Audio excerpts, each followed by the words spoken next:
بسم اللہ الرحمن الرحیم۔ سیدہ عائشہ بنت ابو بکر رضی اللہ تعالی عنہا رسول اللہ صلی اللہ علیہ وسلم کی زوجہ ہیں۔ آپ رضی اللہ تعالی عنہا کو ام المومنین کے خطاب سے یاد کیا جاتا ہے۔ رسول اللہ صلی اللہ علیہ وسلم کے بعد عہدہ خلفائے راشدین میں آپ کی شخصیت بہت نمایاں نظر آتی ہے۔ آپ رسول اللہ صلی اللہ علیہ وسلم کی وفات کے بعد 47 سال حیات رہیں، اور یہ تمام وہ عرصہ ہے جس میں ابتدائی مسلم فتوحات ہوئیں، مختلف مملکت اسلامیہ میں داخل ہوئے۔ علم و حدیث میں حضرت ابو ہریرہ رضی اللہ تعالی عنہ کی روایت کے بعد سب سے زیادہ روایات حدیث کا ذخیرہ آپ سے ہی روایت کیا گیا ہے۔ آپ عہد نبوی صلی اللہ علیہ وسلم اور عہد خلفائے راشدین کی عینی شاہد بھی تھیں، اور مزید برآں آپ رضی اللہ تعالی عنہ نے خلافت امویہ کے ابتدائی 17 سال بھی ملاحظہ فرمائے۔ سن 678 میں آپ رضی اللہ تعالی عنہ کا انتقال مدینہ میں ہوا۔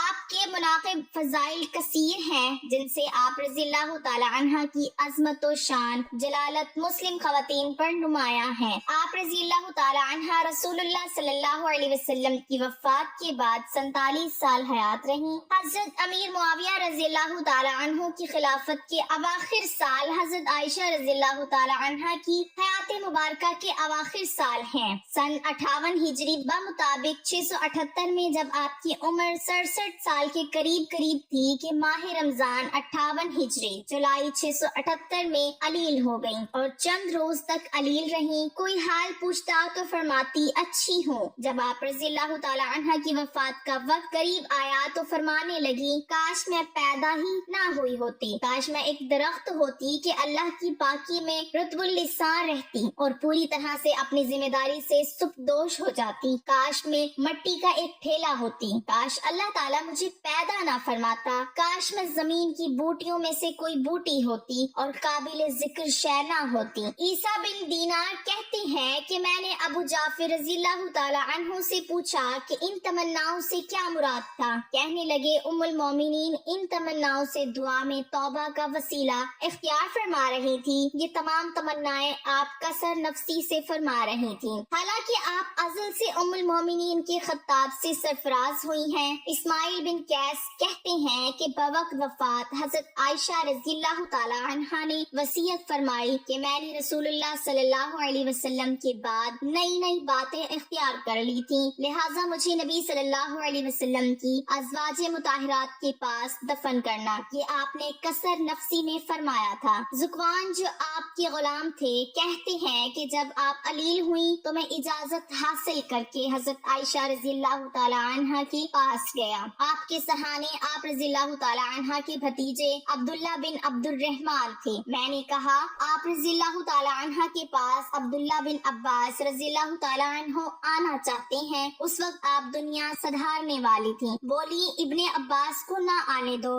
اس وقت مجھے ان کی اور ان کی تعریفوں کی ضرورت نہیں۔ ذکوان نے کہا، ام المومنین، ابن عباس آپ کے ایک نیک صالح فرزند ہیں، آپ رضی اللہ تعالی عنہ کو سلام کرنے اور رخصت کرنے آئے ہیں۔ بولی، اچھا تو اگر تم چاہو تو انہیں بلا لو۔ آخر میں نے انہیں بلا لیا۔ ابن عباس رضی اللہ تعالی عنہ نے آتے ہی آپ رضی اللہ تعالی عنہ کو سلام کیا اور بیٹھ گئے، اور بولے، بشارت ہو۔ بولی، کس چیز کی؟ کہنے لگے، اس کی جو آپ رضی اللہ تعالی عنہ کی اور محمد صلی اللہ علیہ وسلم کی اور دیگر احباب کی ملاقات کے درمیان میں ہے، بس جسم سے روح نکلنے کی دیر ہے، آپ ان سب سے جا کر ملاقات کریں گی۔ آپ رسول اللہ صلی اللہ علیہ وسلم کی انتہائی لاڈلی بیوی تھیں۔ رسول اللہ صلی اللہ علیہ وسلم پاکیزہ چیز سے ہی محبت کیا کرتے تھے، اور دیکھیے ابا کے دن آپ کا ہار کھو گیا تھا، اسے ڈھونڈنے کے لیے رسول اللہ صلی اللہ علیہ وسلم منزل میں صبح تک ٹھہرے رہے،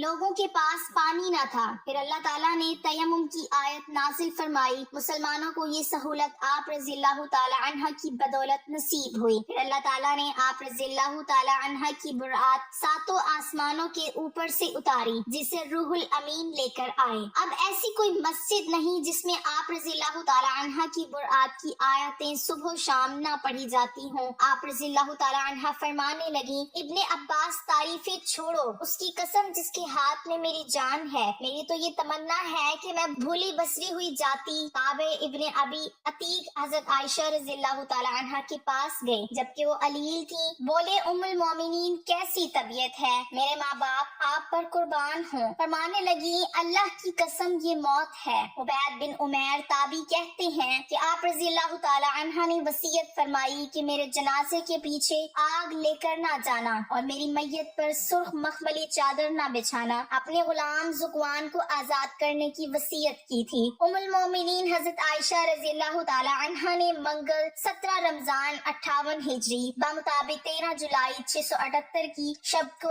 اس دار فانی سے عالم بقا کو لبیک کہا. آپ رضی اللہ تعالی عنہ کی وفات کی خبر اچانک ہی تمام مدینہ منورہ میں پھیل گئی اور انصار مدینہ منورہ اپنے گھروں سے نکل آئے. جنازے میں ہجوم اتنا تھا کہ لوگوں کا بیان ہے کہ رات کے وقت اتنا مجمع کبھی نہیں دیکھا گیا. بعض عورتوں کا ازدحام دیکھ کر روز عید کے ہجوم کا گمان گزرتا تھا. آپ رضی اللہ تعالی عنہ کی مدت حیات شمسی سال کے اعتبار سے 64 سال اور قمری سال کے اعتبار سے 66 سال 11 ماہ تھی. نماز جنازہ حضرت ابو ہریرہ رضی اللہ تعالی عنہ نے پڑھائی اور آپ کی تجہیز و تکفین شب میں ہی عمل میں آئی. حضرت ابو ہریرہ رضی اللہ تعالی عنہ ان دنوں مدینہ منورہ کے قائم مقام امیر تھے. کیونکہ مروان بن حکم مدینہ منورہ میں موجود نہ تھا، وہ عمرہ کے لیے مکہ مکرمہ گیا ہوا تھا اور مدینہ منورہ میں حضرت ابو ہریرہ رضی اللہ تعالی عنہ کو اپنا نائب اور قائم مقام امیر بنا کر گیا تھا. بوقت تدفین آپ رضی اللہ تعالی عنہ کی قبر اطہر کے